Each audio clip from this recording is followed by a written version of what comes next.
Bismillah. Bismillahirrahmanirrahim. Assalamualaikum warahmatullahi wabarakatuh. Sampurasun. Ya. Yang saya hormati Pak Hangga Patana, Mas Hangga. Ya. Terima kasih banyak Pak Hangga bisa memenuhi undangan untuk hadir ya. Hadir mengisi kegiatan kelas literasi ya sebagai narasumber ya secara online atau melalui Zoom. Kemudian yang saya hormati Bu Tine, Sekretaris Prodi, yang saya hormati Pak Taufik sebagai Ketua Lab, dan para dosen, ibu dosen, atau para mahasiswa, dan juga yang saya cintai dan saya banggakan.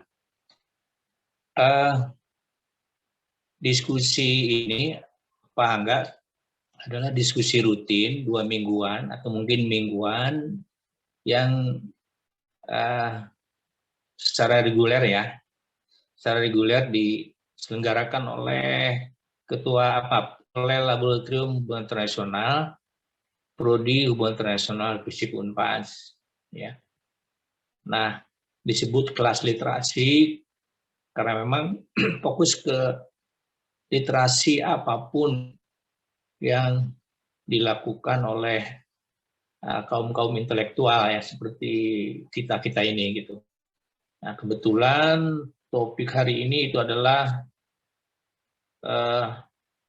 tentang ini ya, tentang literasi digital, tantangan baru atau tantangan terbaru dalam era disrupsi gitu.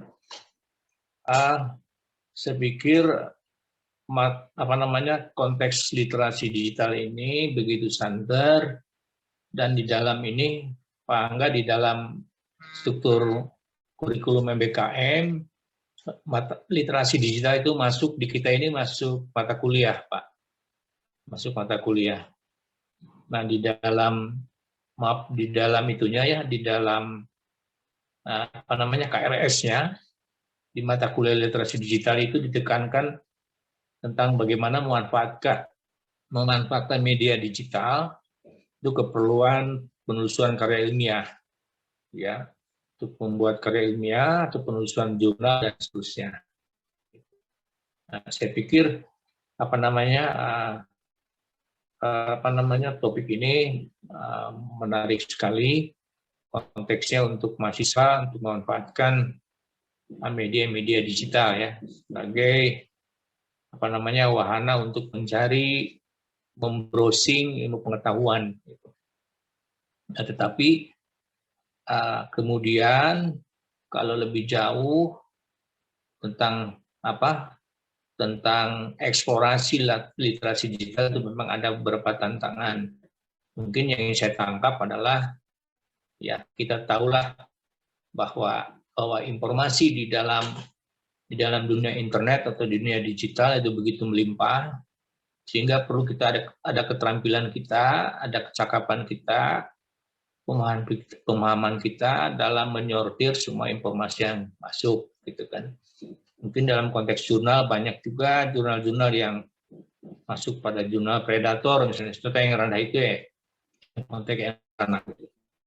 Kemudian ada tantangan baru lagi berupa konten negatif ya, barangkali banyak konten negatif yang muncul di dunia digital, misalnya adalah pornografi, ada muncul SARA dan seterusnya. Bagaimana cara merakit bom dan seterusnya. Itu mungkin tantangan-tantangan atau negatif ya yang masuk. Nah, saya pikir ini sisi menarik sekali tentang topik ini, nanti akan disampaikan oleh narasumber Pak Hangga ya. Pak Hangga akan membagikan pengalaman beliau terkait topik ini. Nah, pada para mahasiswa manfaatkan momen ini sebaik-baiknya sebagai media ya untuk meningkatkan ilmu pengetahuan kita ya, terutama kaitannya tentang literasi digital. Itu saja, kurang lebih mohon maaf. Assalamualaikum warahmatullahi wabarakatuh. Waalaikumsalam warahmatullahi wabarakatuh. Terima kasih Pak Alif atas sambutannya. Oke, baik teman-teman. Laboratorium Hubungan Internasional Universitas Pasundan kali ini datang kembali masih mengambil tema yang sama, yaitu literasi digital di era pandemi COVID-19, tapi tentunya kita mengambil topik yang berbeda, dengan topik yang lebih fresh lagi. Kali ini kita mengambil topik literasi digital sebagai tantangan baru di era disrupsi. Seperti yang kita tahu, di era disrupsi, semua perkembangan internet dan teknologi digital menjadi sangat masif. Hal itu memicu perkembangan dan konektivitas manusia dan mesin yang menyebabkan segala hal menjadi tanpa batas. Nah, tentunya topik yang kita ambil akan menjadi sebuah pemahaman di mana pada era disrupsi, kecakapan berpikir kritis, kemampuan memecahkan masalah, dan berkolaborasi menjadi kompetensi utama, serta untuk mengimbangi perkembangan teknologi digital dan internet yang identik dengan kecepatan dan kemudahan akses. Dalam kelas literasi, kita akan mengulik bersama narasumber yang telah hadir bersama kita, bagaimana sih literasi digital dapat menjadi sebuah tantangan baru pada era perubahan ini. Telah hadir bersama kita semua narasumber, yaitu Bapak Hangga Fatana, SIP, Bachelor of International Studies, MA. Beliau adalah seorang dosen hubungan internasional dari Universitas Islam Indonesia dan juga merupakan Ketua Prodi atau Jurusan Hubungan Internasional di Universitas Islam Indonesia. Selamat siang, Pak Hangga. Selamat siang, Mbak Kiki Sapitri. Terima kasih. Apa kabar? Kabar saya baik. Gimana dengan Pak Hangga? Alhamdulillah, kabar baik di sini. Oke. Baik teman-teman, berhubung narasumber telah hadir bersama kita semua dan teman-teman juga sudah siap mendengarkan pemaparan terkait perubahan dan tantangan-tantangan yang terjadi pada era disrupsi ini, marilah kita dengar materi yang akan disampaikan oleh Pak Hangga Fatana. Kepada Pak Hangga, saya persilahkan. Terima kasih, Mbak Kiki. Bismillahirrahmanirrahim. Alhamdulillah, wassalatu wassalamu ala rasulillah, Muhammad ibni Abdillah wa ala alihi wa ashabihi wa man wala. Assalamualaikum warahmatullahi wabarakatuh. Waalaikumsalam. Yang saya hormati Bapak Ketua Program Studi Hubungan Internasional Universitas Pasundan, Bapak Alif Oktavian, MH. Yang saya hormati Ibu Bapak dosen di lingkungan Program Studi Hubungan Internasional Universitas Pasundan. Yang saya banggakan teman-teman mahasiswa Program Studi Hubungan Internasional Universitas Pasundan. Selamat siang dan salam sejahtera bagi kita semuanya. Mudah-mudahan suara saya tidak terlalu kecil ya.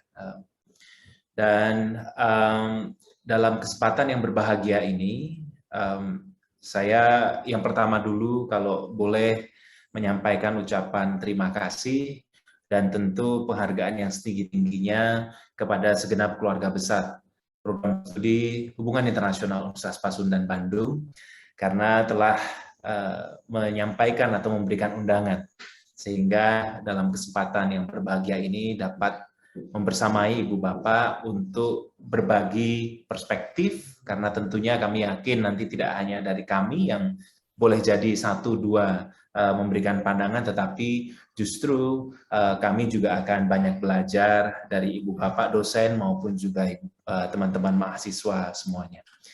Ibu dan Bapak yang saya hormati, mohon izin juga untuk berbagi layar terkait dengan topik yang tadi disampaikan oleh moderator, oleh Mbak Kiki, sangat relevan dan tadi terima kasih pengantar yang disampaikan Pak Alif bahwa memang sepakat ya, kita saat ini masuk dalam satu kondisi yang cukup menantang, kalau boleh saya menggunakan terminologi itu, untuk menggambarkan bagaimana bangsa kita, bagaimana Indonesia itu berada di persimpangan untuk menghadapi peluang pertumbuhan dari digitalisasi, tetapi di saat yang bersamaan juga kemudian menyisakan sejumlah tantangan. Tadi beberapa disebutkan, misalnya fake news, ya, berita-berita yang tidak benar dan seterusnya, yang nanti sedikit juga akan kita bahas dalam paparan ini. Ibu dan Bapak yang saya hormati, dalam kesempatan ini mohon izin nanti kami akan menyampaikan materi sesuai dengan apa yang kirimkan kepada kami. Digital Literacy, New Challenges in the Disruption Era, disampaikan dalam seri kelas literasi digital literasi in the COVID-19 pandemic yang diselenggarakan oleh Laboratorium Analisis Masalah-Masalah Internasional, Program Studi Hubungan Internasional, Universitas Pasundan Bandung. Beberapa hal yang akan menjadi topik bahasan kita, mudah-mudahan saya tidak akan terlalu lama bicara, karena nanti saya akan sangat senang untuk bisa mendengar pandangan, pertanyaan, maupun juga tentunya masukan atas perspektif yang akan kita diskusikan bersama terkait dengan topik kita. Nanti yang pertama kita akan mencoba untuk melihat bagaimana sejatinya literasi digital ini sebenarnya telah menjadi perhatian dari pemerintah dengan keluarnya sejumlah indeks. Salah satunya adalah Indonesian Digital Literacy Index yang nanti akan kita lihat bersama secara sekilas. Kemudian karena konteksnya betapapun saya yakin digital literasi, digital opportunity, dan segala sesuatu yang terkait dengan itu saat ini tidak didominasi oleh ilmu HI, tetapi melainkan menjadi topik bahasan yang sangat hangat di sejumlah rumpun keilmuan program studi, tidak terkecuali bahkan sampai akuntansi dan sistem informasi.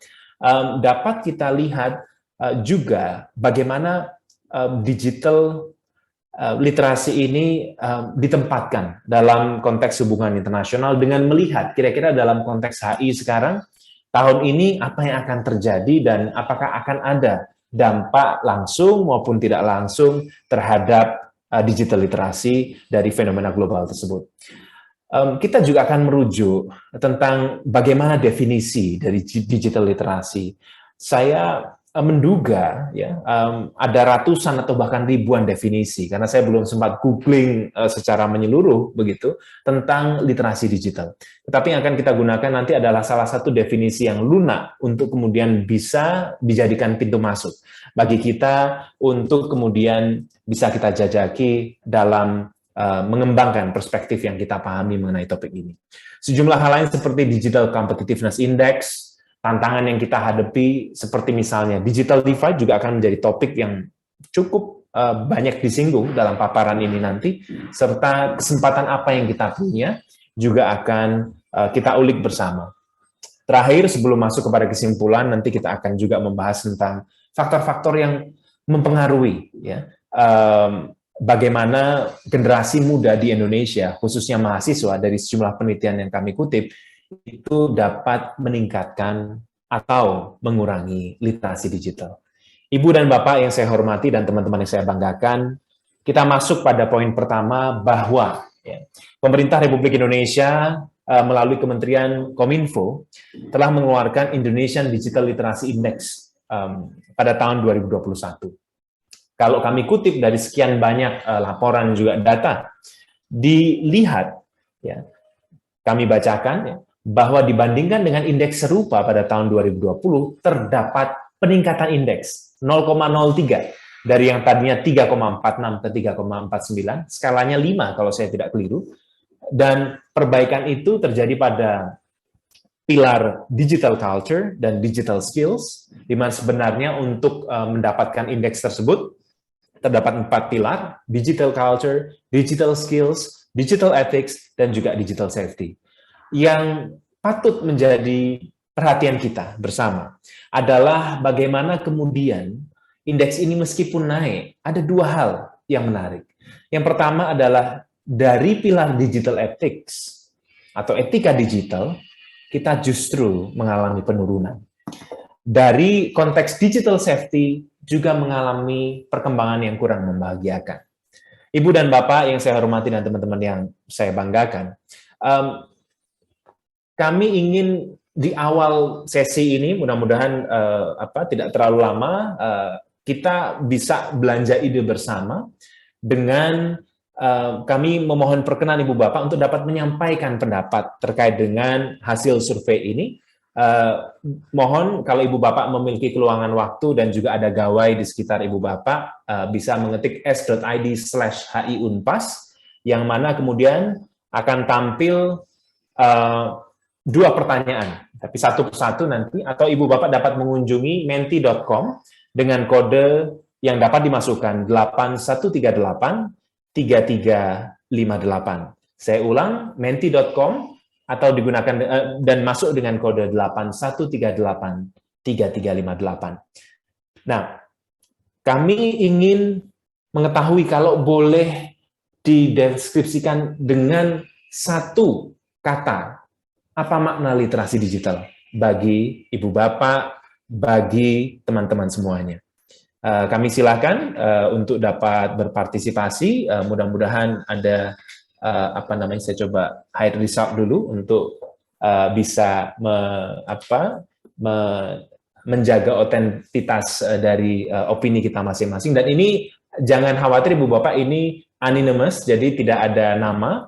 Jadi Ibu Bapak silahkan teman-teman semuanya dapat beropini tentang apa makna literasi digital bagi teman-teman semuanya. Kami silahkan untuk bisa berpartisipasi di menti.com dan gunakan kodenya 8138-3358. Menti.com 8138-3358. Sudah ada 1 orang, terima kasih atas partisipasi Ibu Bapak. Dan kita boleh menunggu beberapa lagi mungkin sambil kita lihat bahwa rupanya kalau tadi kita coba untuk melihat bagaimana pemerintah Republik Indonesia mencoba untuk menempatkan literasi digital itu sebagai sesuatu yang patut dan wajib untuk dilihat perkembangannya, rupa-rupanya ya terdapat sejumlah perkembangan yang menarik ya, yang kemudian menjadi perhatian kita tadi. Silakan Ibu Bapak, bagi yang berkenan, saya coba kopikan linknya. Ini bisa tinggal diklik. Nah, bisa juga dengan klik link tersebut. Terima kasih Mbak Kiki ya, 8138-3358, atau bisa juga dengan klik link yang ada di Zoom, Ibu Bapak sekalian yang ada di fitur chat box. Kami baru saja menempatkan link tersebut untuk dapat kita partisipasi bersama. Literasi digital sekali lagi topik yang tidak terlalu lama baru kita dengar dalam beberapa tahun terakhir, dan ini menjadi kata kunci yang menarik yang dugaan saya secara pribadi dapat menjadi salah satu indikator untuk kita melihat kualitas pembangunan negara ya, kalau dalam konteks ekonomi politik global ya, dan juga boleh jadi ya, kalau boleh saya spill over saya spoiler sedikit ya, argumen yang akan saya bawa adalah bagaimana kemudian permasalahan digital yang dihadapi negara maupun non-negara itu bisa menjadi salah satu asal atau salah satu penyebab dari permasalahan global yang akan terjadi saat ini maupun di masa mendatang. Terima kasih atas partisipasi teman-teman dan Ibu Bapak semuanya. Sudah ada 4 peserta atau 5 sekarang ya. Dan senang sekali atas partisipasi ini. Mohon izin untuk bisa kami buka sekarang. Dan hasilnya adalah, literasi digital bagi kita ya. Yang pertama, ini kata kunci yang menarik adalah kemudahan.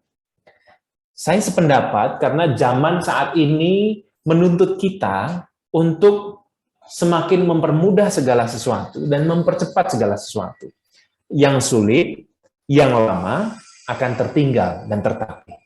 Terima kasih terus bertambah. Yang kedua adalah skill yang relevan saat ini.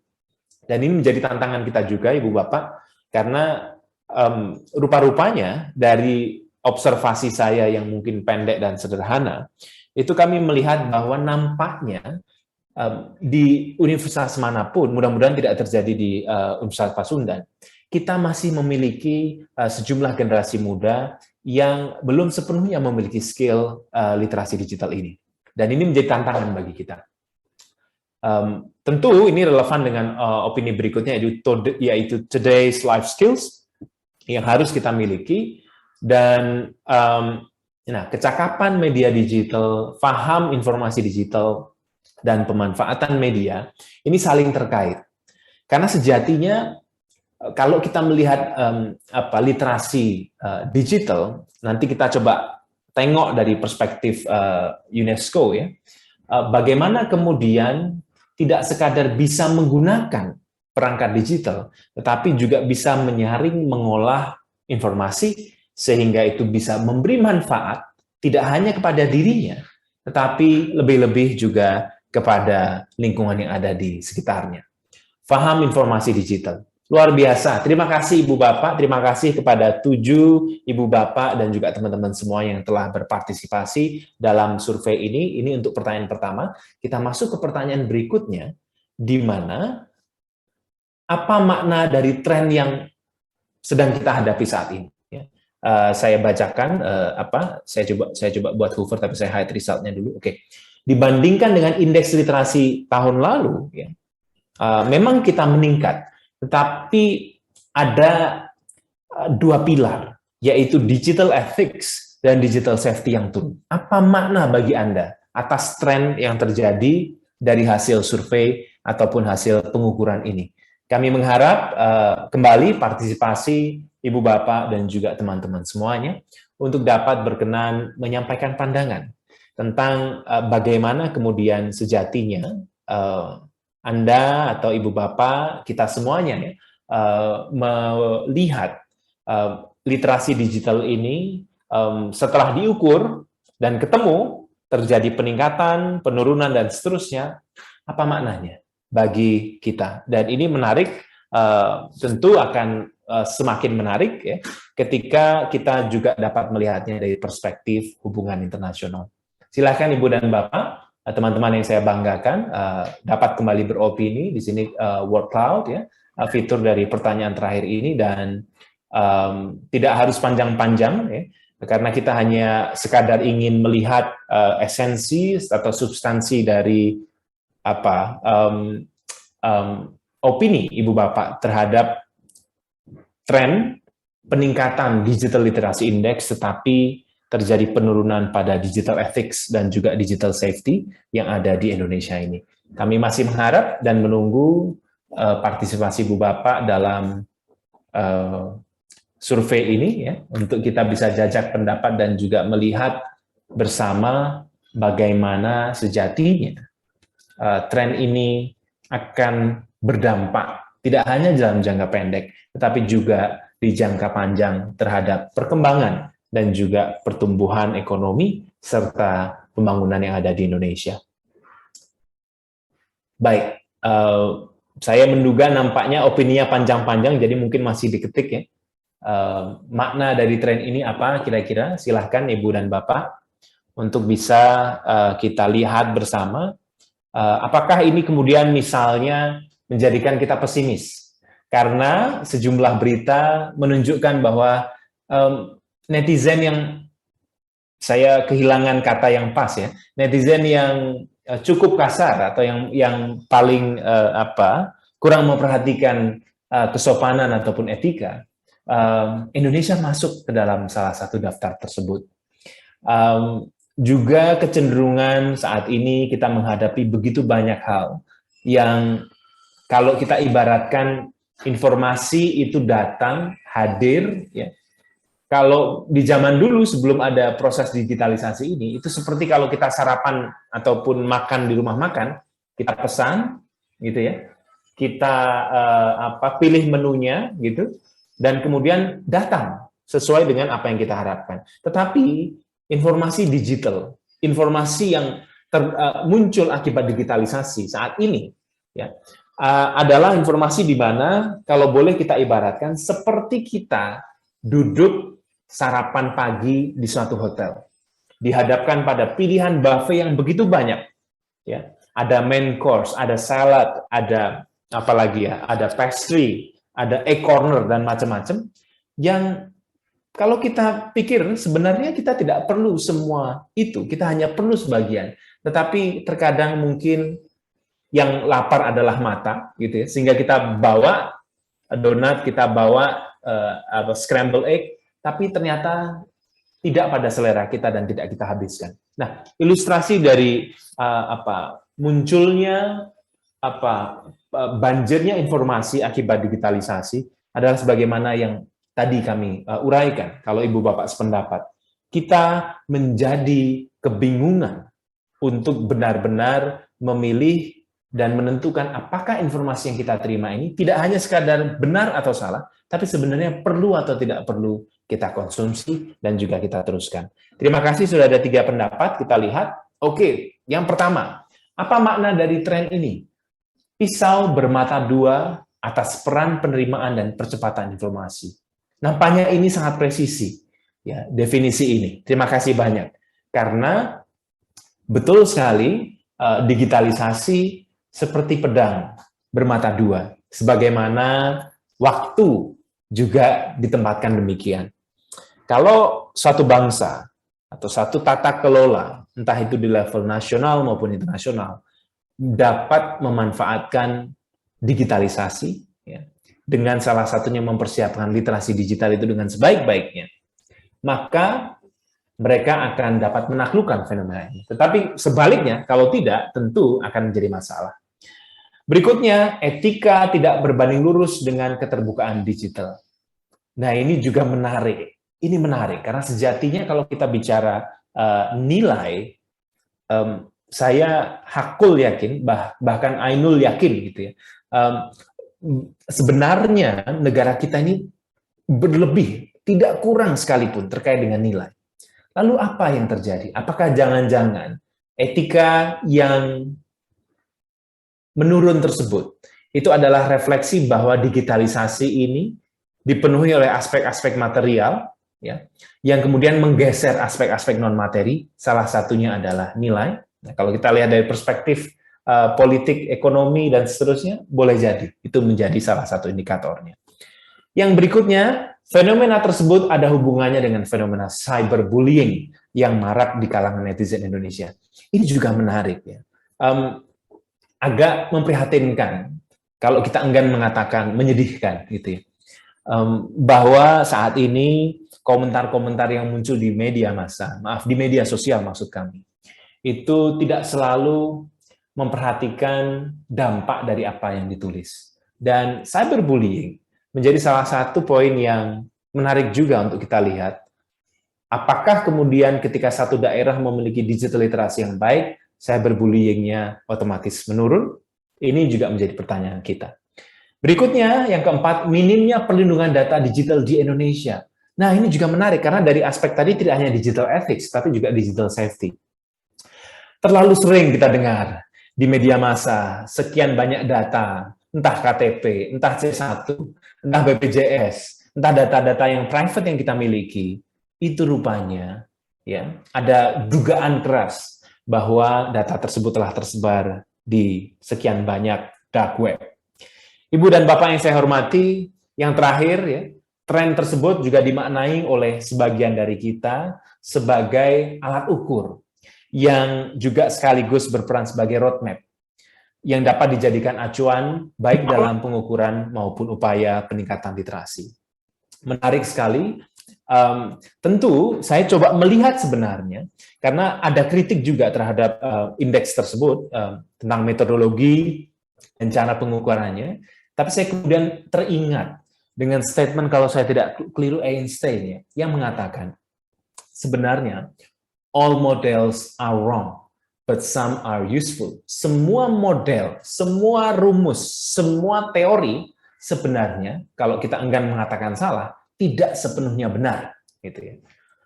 Tetapi sebagian punya manfaat. Terima kasih Ibu dan Bapak atas partisipasi di dalam Mentimeter ini, dan mohon izin untuk kembali ke slide kita. Aplaus luar biasa kepada Ibu, Bapak, dan teman-teman semua yang telah berpartisipasi dalam kesempatan ini. Kita lanjutkan. Nah, kita agak detach sebentar dari digital literasi.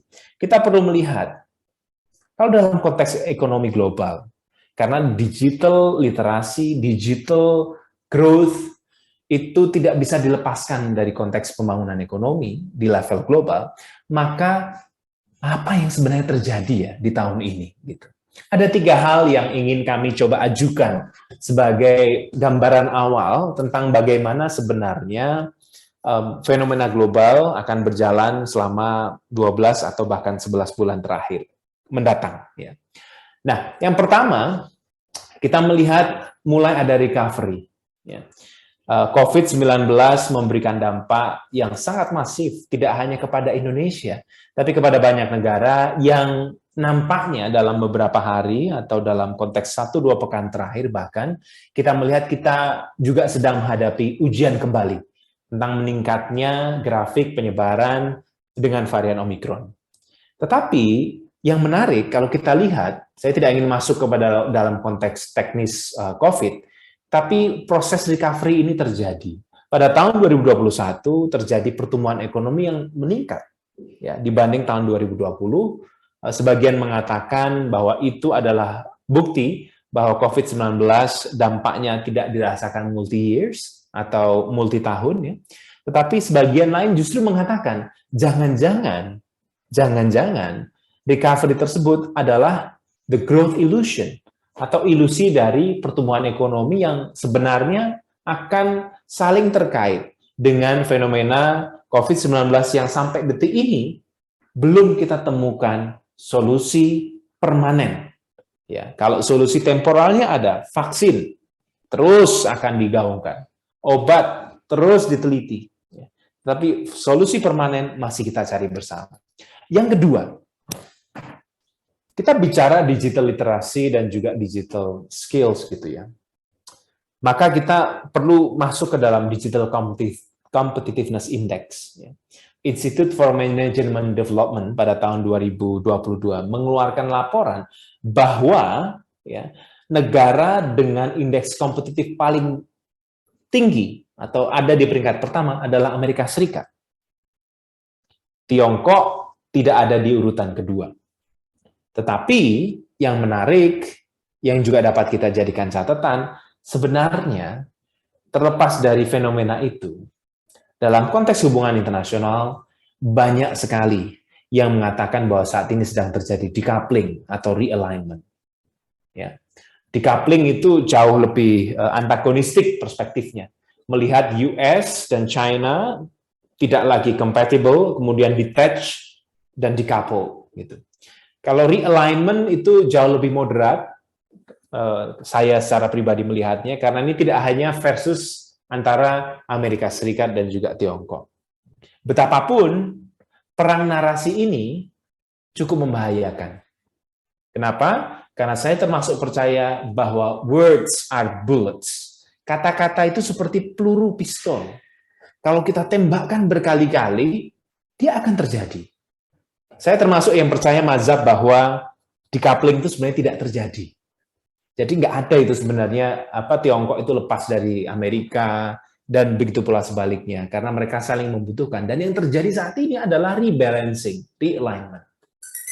Yang terakhir, Ibu dan Bapak serta teman-teman yang saya hormati, ya, adalah fenomena adanya grim fate of multilateralism. Forum multilateral di dalam hubungan internasional nampaknya semakin tidak populer, khususnya setelah pandemi. Kita melihat bahwa inisiatif untuk melaksanakan recovery lebih banyak dilaksanakan secara nasional, ataupun kalau ini mengkaitkan dengan hubungan internasional, paling maksimal berada di kawasan regional. Tetapi juga kita melihat terkadang saya membaca opini bahwa langkah-langkah regional tidak jarang dimaknai sebagai sesuatu yang sifatnya seperti toothless tiger, atau macan ompong, atau macan kertas. Ya. Tidak selincah atau se-agile ketika terdapat kerjasama antar dua negara, atau sekelompok negara kecil, ya, sedikit jumlahnya, tetapi secara kerjasama mereka lebih matang. Tiga hal ini yang nampaknya akan terus terjadi di tahun 2022. Dan kalau kita berpacu atau berpijak dari situ, kita perlu melihat, pertama, belajar apapun, kita perlu melihat definisi.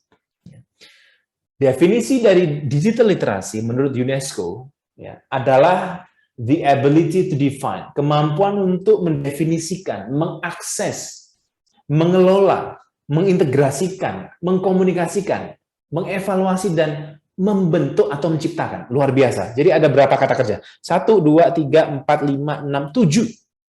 Jadi kemampuannya ada 7. Define, access, manage, integrate, communicate, evaluate, and create information safely and appropriately through digital technologies. Jadi kemampuan 7 aspek tadi untuk menciptakan informasi secara aman dan appropriate, tepat ya, dengan teknologi digital ya, dan network devices for participation in economic and social life.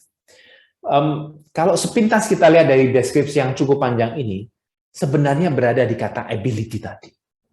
Ability to 7 aspects, ya, to create information safely and appropriately dengan penggunaan teknologi digital. Dari definisi ini kita dapat beranjak, Ibu, Bapak, dan teman-teman semuanya, ada indeks yang dibuat oleh Institute for Management Development, yaitu Indeks Digital Competitiveness Index. Yang diteliti itu ada 64 negara, dan pada tahun 2021 Indonesia berada pada peringkat ke-53 ya, dengan sekian banyak kriteria yang digunakan sebagai penilaian. Secara umum kriterianya ada 3, yaitu knowledge, technology, and future readiness. Kalau kita lihat, mudah-mudahan tulisan ini tidak terlalu kecil ya, tapi nanti saya akan bagikan slide-nya ya. Dari sisi knowledge misalnya, kita melihat yang diukur adalah bagaimana kemudian capaian sektor pendidikan misalnya, bagaimana kemudian gender balance, female researchers, produktivitas riset, ya, segala sesuatu yang sifatnya lebih kepada knowledge, enterprise, ya, skills digital atau teknologi, ini masuk sesuatu yang diukur. Dan dari sisi knowledge ini, sayangnya, kita berada di peringkat ke-60 dari 64 negara. Apa yang baik? Yang lebih baik adalah di bidang teknologi atau pilar teknologi dan juga future readiness. Dalam konteks teknologi, kita melihat ada sejumlah hal yang kita ukur di indeks ini. Yang paling lemah adalah starting a business. Itu dinilai cukup lemah. Sementara yang kuat adalah investment in telecommunication. Saya kira ini buktinya banyak ya, kalau kita lihat datang dan pergi investor di bidang telekomunikasi di Indonesia adalah bentuk bahwa market kita itu sangat atraktif dalam konteks bagaimana teknologi ini digunakan untuk menunjang keperluan berkomunikasi. Dan yang terakhir, pada peringkat yang paling baik ya, atau sub peringkat yang paling baik adalah future readiness, yang dimana di sini mengembangkan pandangan atau mengukur hal-hal yang sepele, misalnya seperti kepemilikan komputer tablet. Itu kita salah satu yang paling buruk, kita ada di peringkat ke-59. Tetapi yang menarik ini, yang ini bisa menjadi peluang kita untuk melihat cara pandang terhadap globalisasi kita cukup kuat. Kita berada di peringkat ke-13. Attitude toward globalization. Ya. Yang juga kemudian cukup bagus ya adalah bagaimana entrepreneurial fear of failure itu kecil kita, sehingga kita berada di peringkat ke-17. Nah, hal lain yang cukup membahayakan dan menjadi perhatian kita seharusnya adalah pembajakan software. Kita berada di peringkat 62 dari 64. Ibu dan Bapak dan teman-teman yang berbahagia, lagi-lagi angka adalah angka.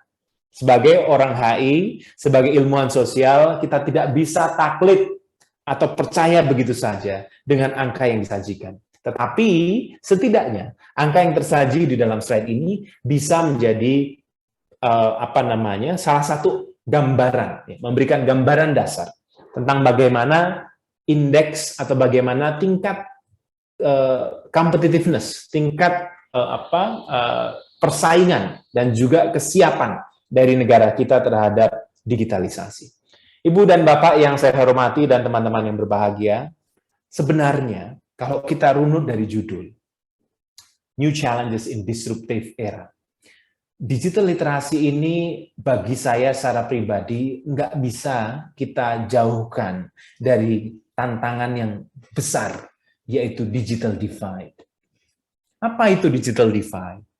ada banyak sekali deskripsi, tapi saya tertarik untuk bisa mengambil deskripsi dari OECD di tahun 2002 ya, yang mengatakan bahwa digital divide adalah ketimpangan ya, gap between individuals, households, business, and geographic areas at different socio-economic levels. Jadi kata kuncinya adalah tingkat sosioekonomi with regard to both their opportunities to access information and communication. Jadi ketika ada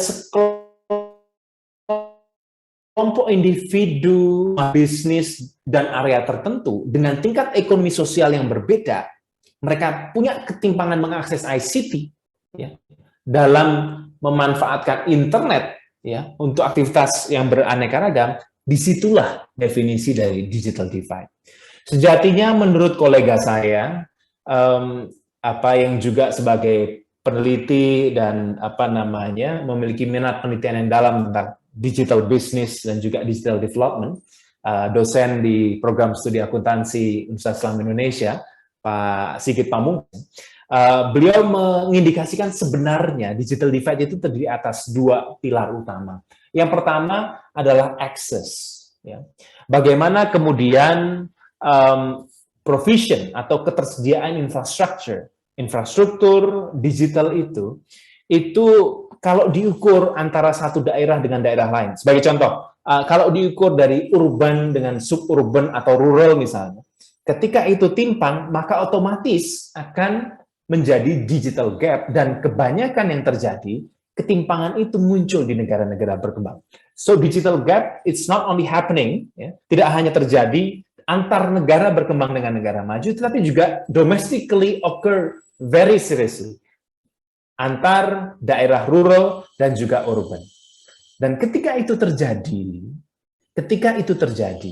Ibu Bapak dan teman-teman yang saya hormati, maka setelah akses yang beragam dan timpang tersebut, juga otomatis adoption-nya juga beragam atau timpang. Ya. Adoption, bagaimana cara memakai teknologi. Ya.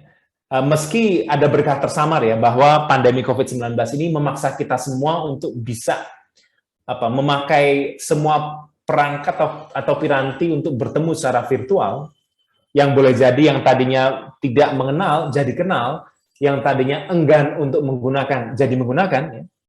Dan ini ada kaitannya dan besar kaitannya dengan literasi.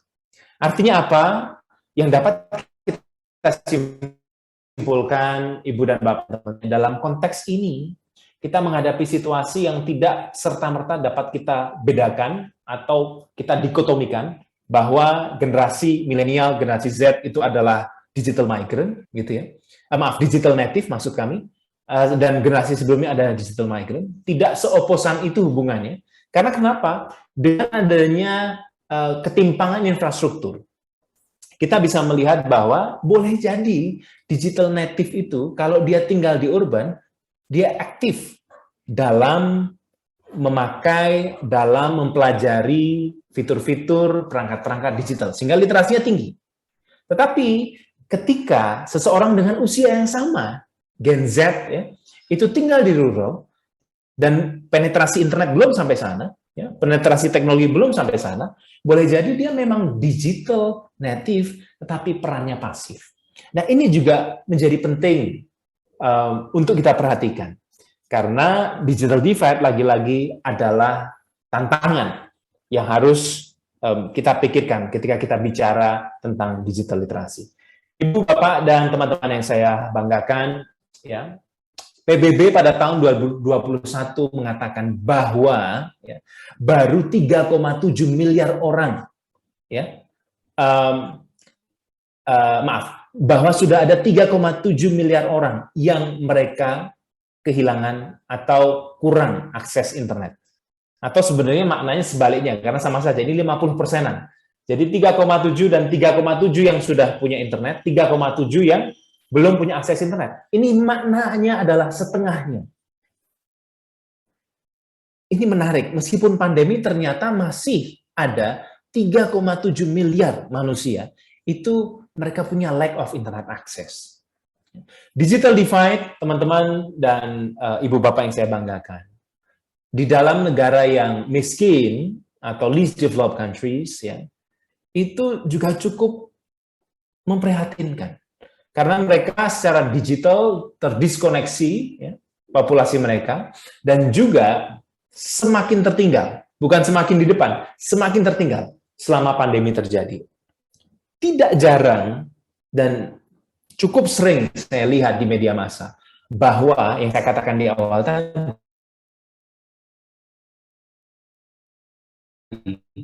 digital yang boleh jadi kalau biasanya inequality itu diukur dengan GDP per kapita, gross national product, dan macam-macam indikator ekonomi yang lain, di masa mendatang digital divide ini juga akan diukur. Teman-teman dan ibu bapak yang saya banggakan, saya akan masuk lebih cepat ya untuk kita bisa gunakan waktunya untuk tanya jawab. Ya. Yang menarik ya, nampaknya PBB sudah melihat potensi bahwa literasi digital itu sesuatu yang perlu diperjuangkan.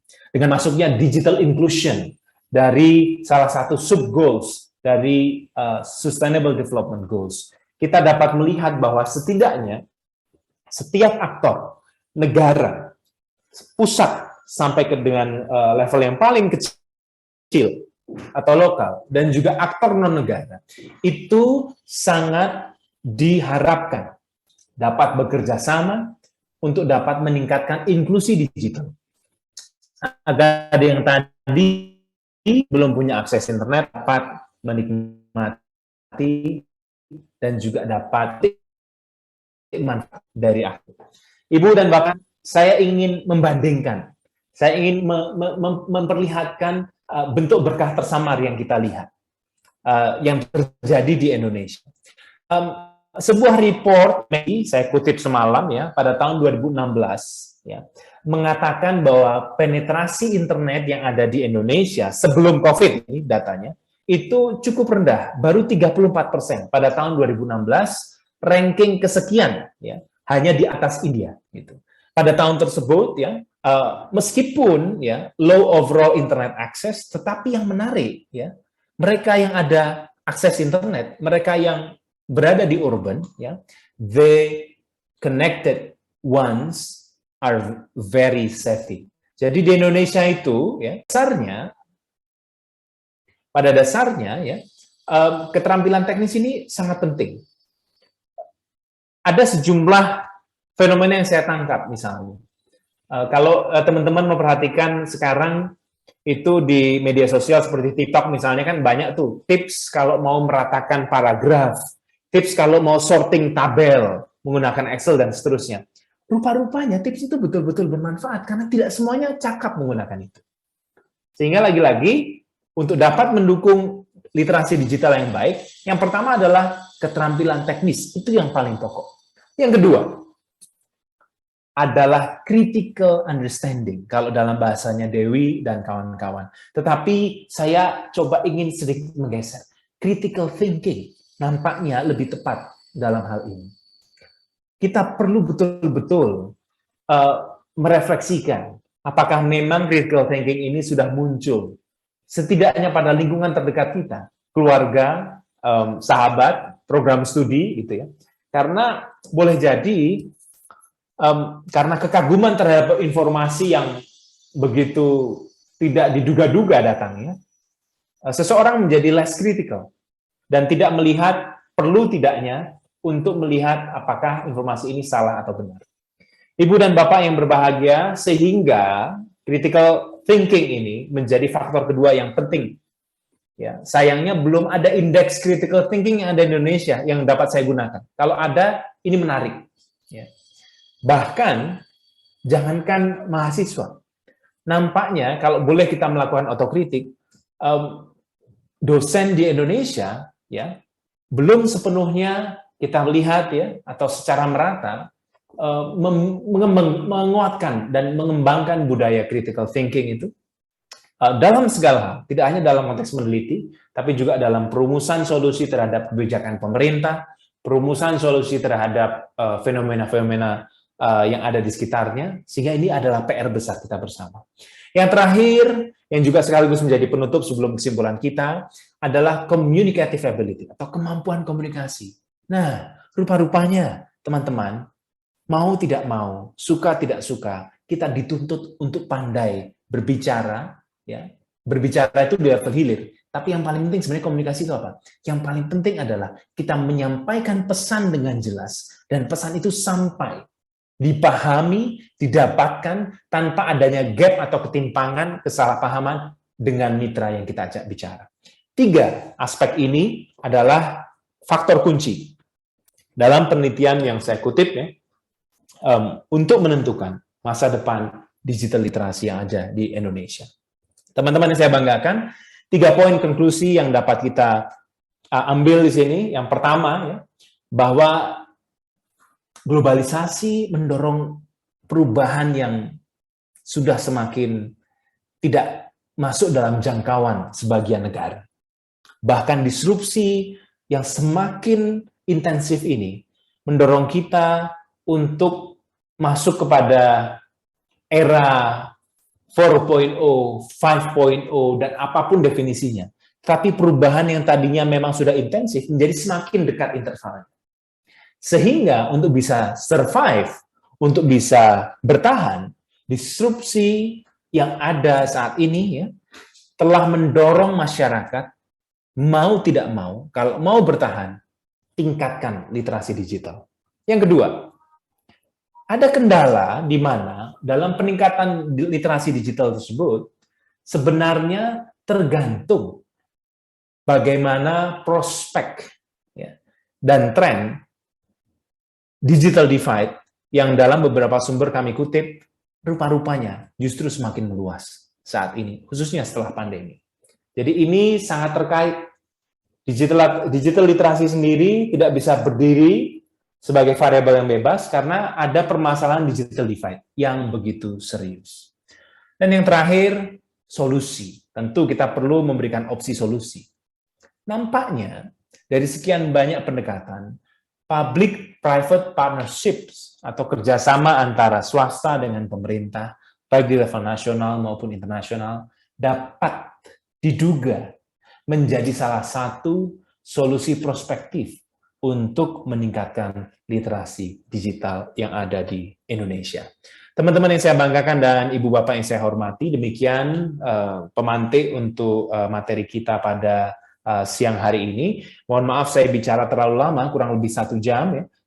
Dan saya sangat senang setelah ini kalau Ibu Bapak berkenan, teman-teman semuanya juga berkenan berbagi pandangan, pertanyaan, perspektif secara lisan, maupun kalau juga setelah forum ini selesai, juga dapat mengirimkan email kepada kami untuk berdiskusi lebih lanjut, ada di hangga.fatana@ui.ac.id.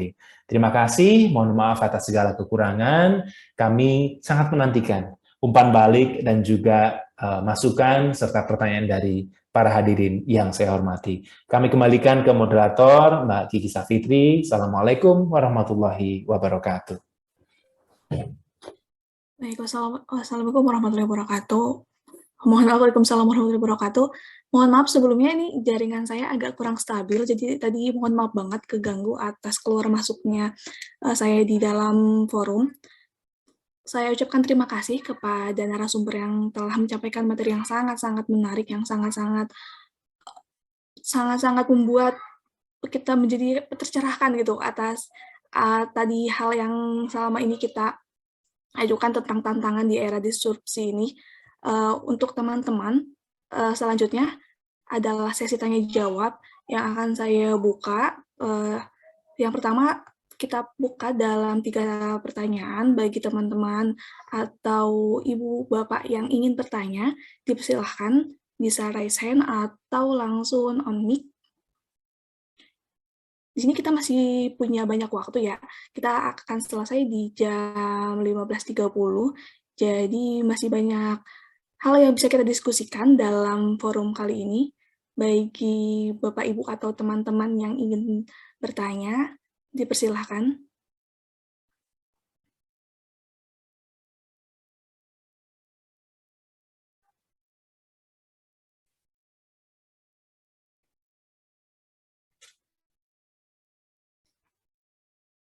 Gimana teman-teman, ini apa Kak, sangat baik.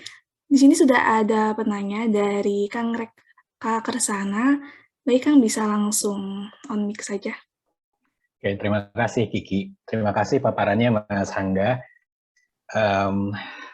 Saya jadi terinspirasi tadi ketika ada pembahasan tentang dan berkali-kali mendapatkan sorotan dalam paparan itu digital divide ya. Lagi-lagi situasinya unequal. Bahkan tadi di data juga ditampilkan dalam hal gender pun demikian gitu. Ada disparitas antara pengguna platform digital perempuan dan laki-laki. Saya jadi teringat di dalam konteks COVID kemarin, kaitannya dengan ketimpangan akses digital antara laki-laki dan perempuan, itu ternyata berdampak juga pada kerentanan atau lagi-lagi perempuan menjadi kelompok yang paling rentan.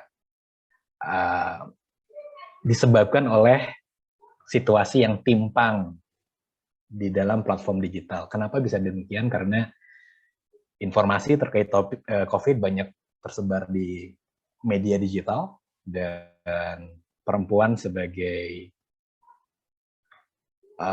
perannya sangat besar di dalam rumah tangga, sayangnya tidak mampu mengakses berbagai informasi tersebut dan dampaknya adalah penyebaran COVID atau kesadaran akan protokol kesehatan tidak ada dan penyebaran semakin besar, semakin luas. Dan itu terjadi di beberapa negara, khususnya negara-negara berkembang. Poin saya ingin menyoroti terkait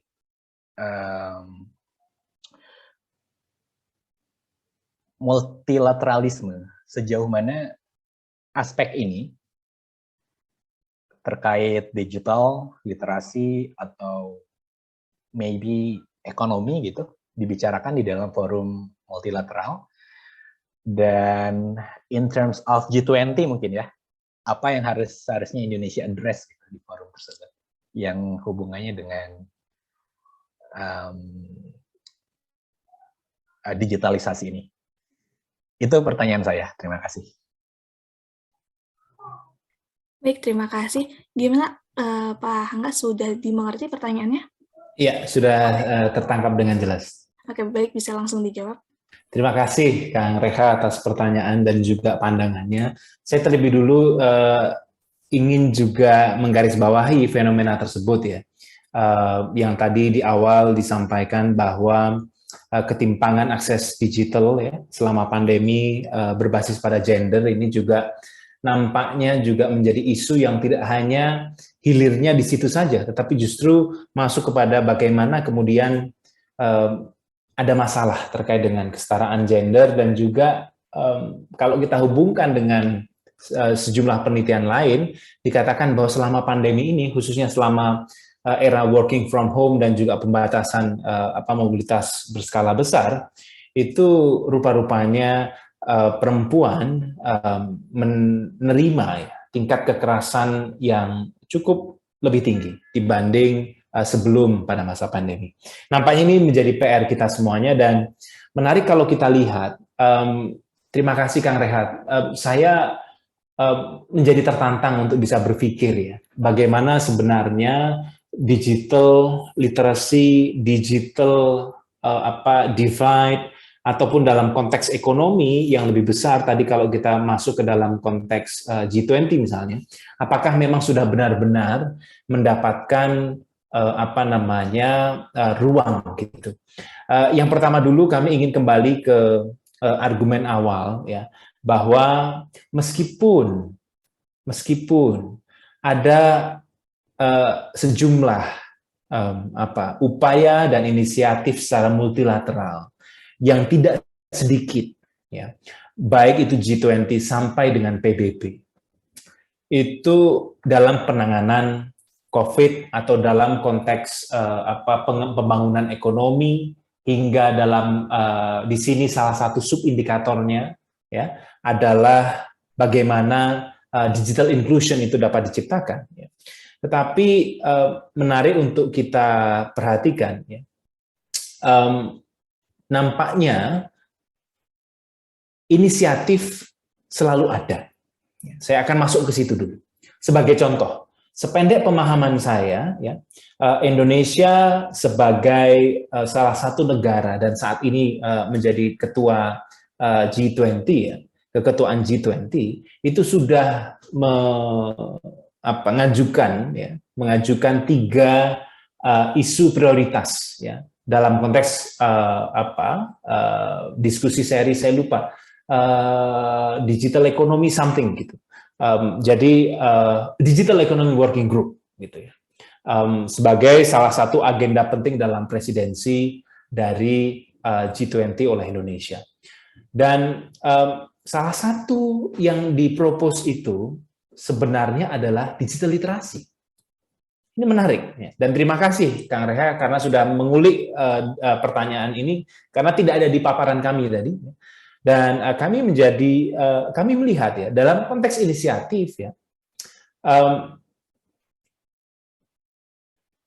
Indonesia nampaknya akan mendorong G20, ya, untuk bisa membentuk satu framework untuk mengukur, ya, digital literasi dan lebih-lebih, ya, menciptakan equality dalam konteks digital literasi.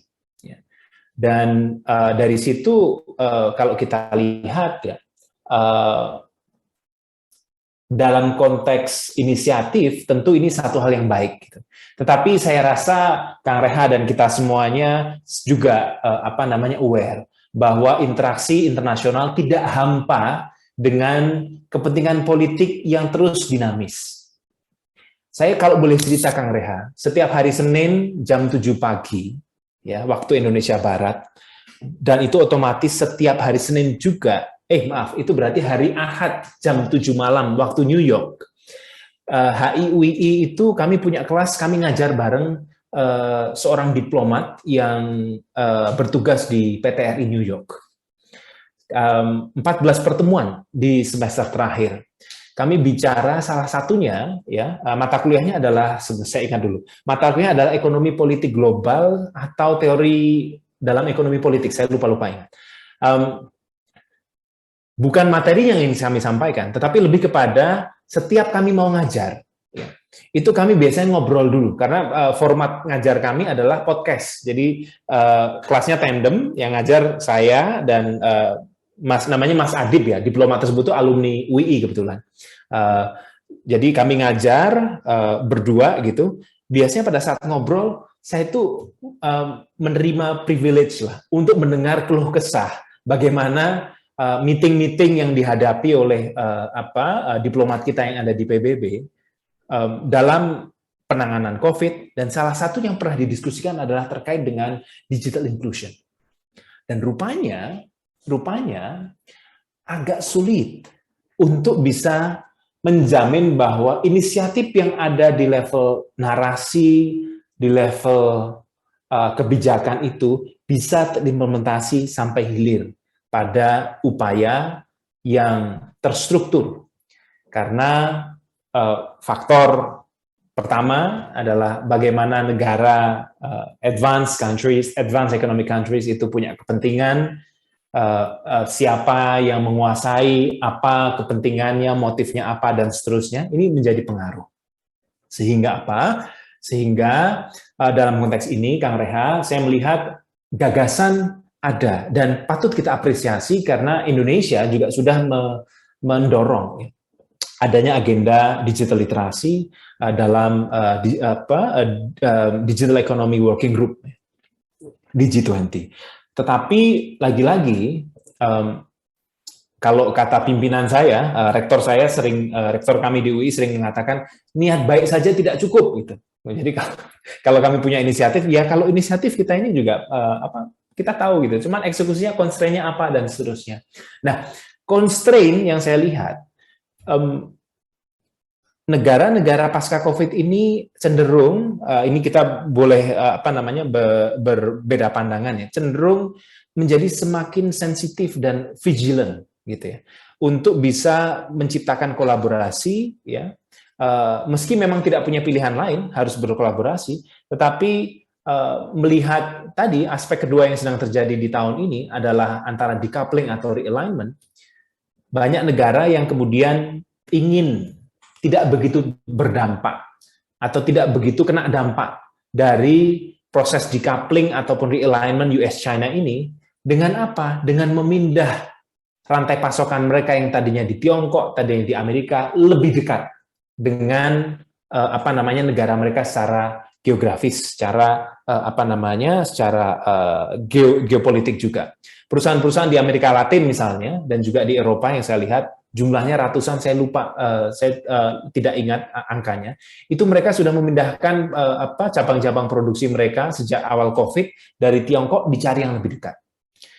Begitu pula dengan sejumlah perusahaan nampaknya ya yang besar-besar gitu seperti yang dari US, Apple dan seterusnya itu mereka mencoba memindahkan yang tadinya di Tiongkok dipindahkan ke wilayah lain di Asia Tenggara, tidak dalam konteks geografis tapi dalam konteks bagaimana kemudian dampak dari realignment ini dapat semakin kecil bagi mereka. Nah, di situ Kang Reha kalau boleh kami simpulkan secara singkat ya dari jawaban ini, saya melihat bahwa inisiatif ini ada, cukup, ya, tapi memang diperlukan komitmen untuk mengawal implementasinya sampai akhir, karena dalam HI kita sama-sama menyadari bahwa kebijakan di level internasional ya itu tidak boleh kering dengan konteks lokal.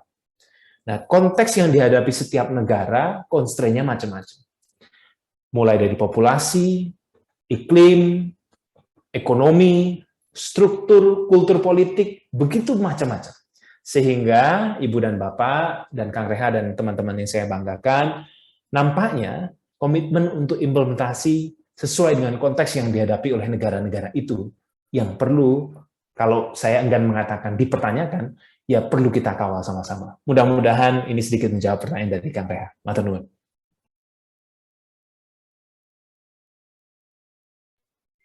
Terima kasih, Mas. Baik, Dengan terima senang kasih. hati, Kang. Gimana Kang Reka? Apa sudah jelas atau ada yang bisa ditanggapi lagi? Oke, baik. Terima kasih juga atas pertanyaan dan jawabannya. Untuk selanjutnya, apakah ada yang ingin bertanya lagi? Kita masih buka untuk sesi pertanyaan.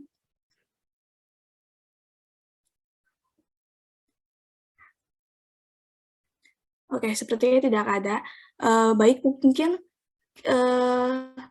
kita tutup saja sesi pertanyaannya karena tidak ada yang bertanya lagi. Selanjutnya kita lanjutkan ke sesi selanjutnya yaitu penutup.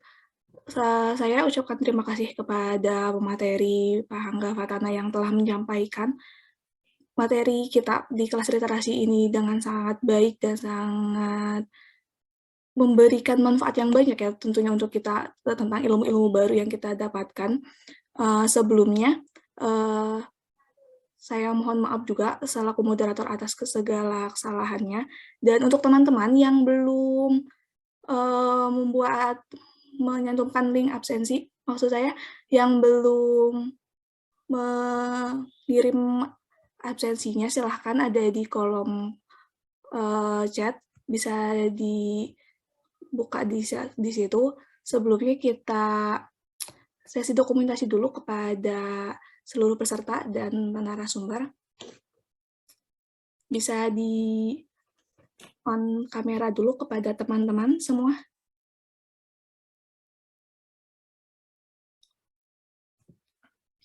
Oke.